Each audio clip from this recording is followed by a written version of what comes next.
What's going on, guys? Welcome back to my channel. I just saw Fantastic Four First Steps, and I am so happy to tell you that with this one film, Marvel is back on track. Now, I've been watching Marvel movies for a while now, but when it comes to the specific characters of the Fantastic Four, I am still a novice.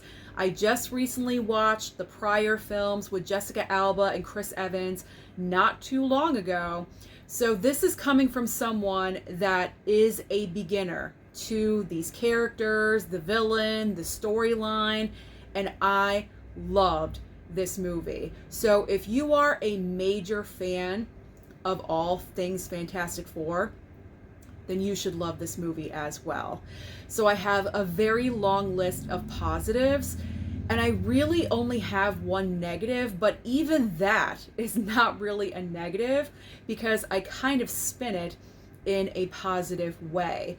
So I am going to start off with the director of Fantastic Four, and I truly do believe that this director is the main reason why this movie was done so well. It is the same creative mind that gave us WandaVision. Now, with the Disney Plus Marvel shows, I know a lot of us have been complaining about them. The quality, there's too many of them, there's just too much. We have to do all this research before we see an MCU film now. But with WandaVision, that was the first Marvel Disney Plus show, and that show was done so unbelievably well. I think they kind of set the bar very high, and after that, no show could really reach it. So that creative mind has given us Fantastic Four. So that is like the main reason why this movie was done so well. As usual, I have my notes. I have my list of positives in my hand. So very much like Superman, when it comes to Fantastic Four, when the movie starts, we are just dropped into the world. The Fantastic Four has been established for 4 years already. Now, if you are a beginner of Fantastic Four, much like myself, no worries, because they do reveal footage in a montage to let you know the history. It's kind of like a very quick version of the history, the origin story of the Fantastic Four. So if you're unfamiliar, you don't know these characters at all, you can walk into this film, sit down, and completely understand everything that is happening. But I really did enjoy that, much like Superman, this is not an origin story. We are dropped in, it is current, it's actually happening. The casting. Perfect casting. Now, I do have to admit, when they did reveal the casting choices, or I should say when Marvel revealed the casting choices, and Pedro Pascal was cast as Reed Richards, I wasn't exactly jumping up and down, because personally, in my opinion, I think Pedro Pascal is a little bit overexposed. I feel like he's literally in every single project. Just this summer, he's been in 3 movies in the span of like 4 weeks or something. That's absolutely crazy for an actor. He also was on The Last of Us season 2. I don't even know what he has upcoming for the back half of the year, but Pedro Pascal is literally everywhere. So when he was announced as Reed Richards, I kind of eye rolled and I was like, oh God, Pedro Pascal. But I do have to admit, I thought he was great as Reed Richards. Again, I'm not super into these characters. They are still very new to me, but I loved everyone, especially the chemistry between Pedro Pascal and Vanessa Kirby as Sue Storm. She was my favorite by far. I thought she was so great, so incredible. Absolutely loved her. I thought she nailed it. Did a great job. But Pedro Pascal and Vanessa Kirby have amazing chemistry in this film. They all do. So perfect casting all around, all around. Now, another aspect about this movie that I loved, and the reason why with Fantastic Four, Marvel is back on track, is because this film is its own entity. You do not have to do any prior research to understand what is happening in this film. Again, referencing the Disney Plus show, the Marvel shows on Disney Plus. There is nothing that is connected to any streaming service.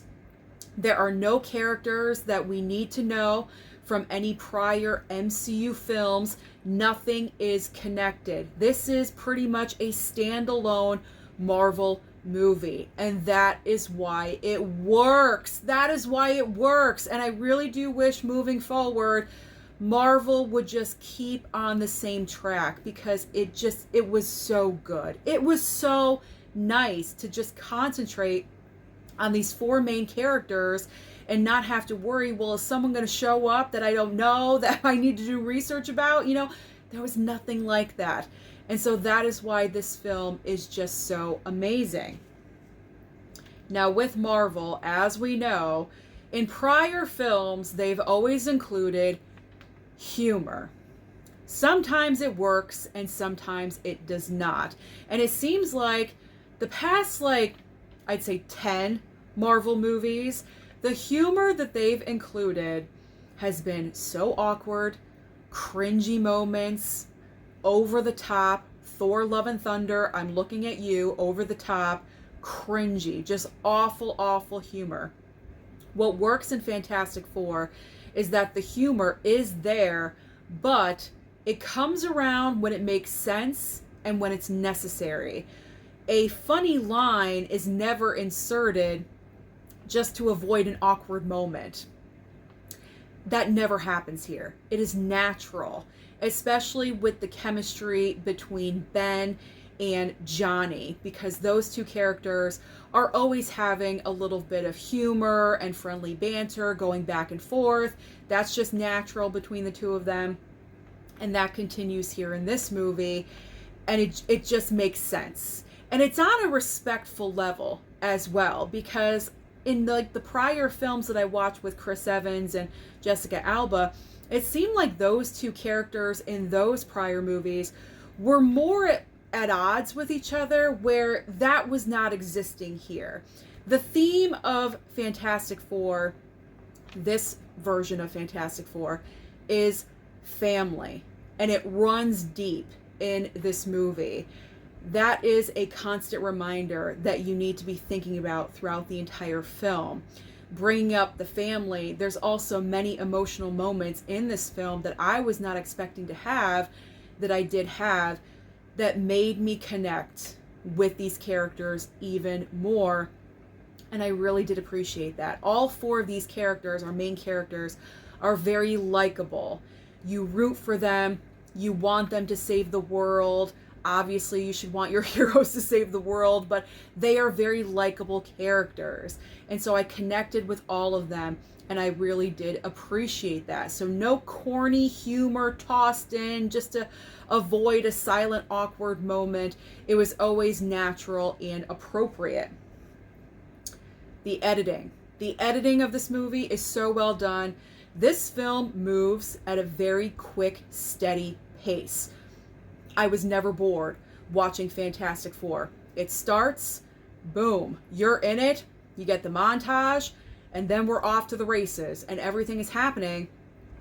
But where this movie differs from Superman is that Superman is constantly going 100 miles an hour, very little downtime, where Fantastic Four takes those moments. They take the beats. In particular, when you are really focusing in on those quiet moments with Reed Richards and Sue Storm, when they're talking and they're having their moments with each other, that is where the movie breathes. Or when all four of them are trying to come up with a solution, that's when the movie breathes. And so that is when I really appreciated it. But also, this movie is under 2 hours long.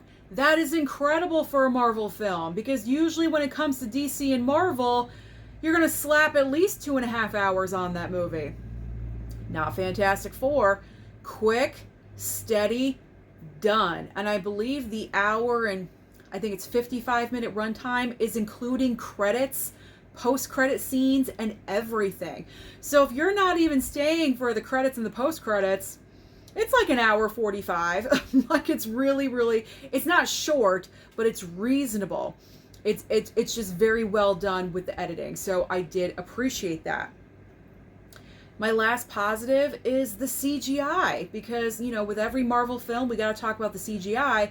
And I thought the CGI in Fantastic Four was extremely well done. I think in the trailer, some people were referring to the CGI and getting a little bit nervous that it was looking a little bit wonky and wasn't really looking that great.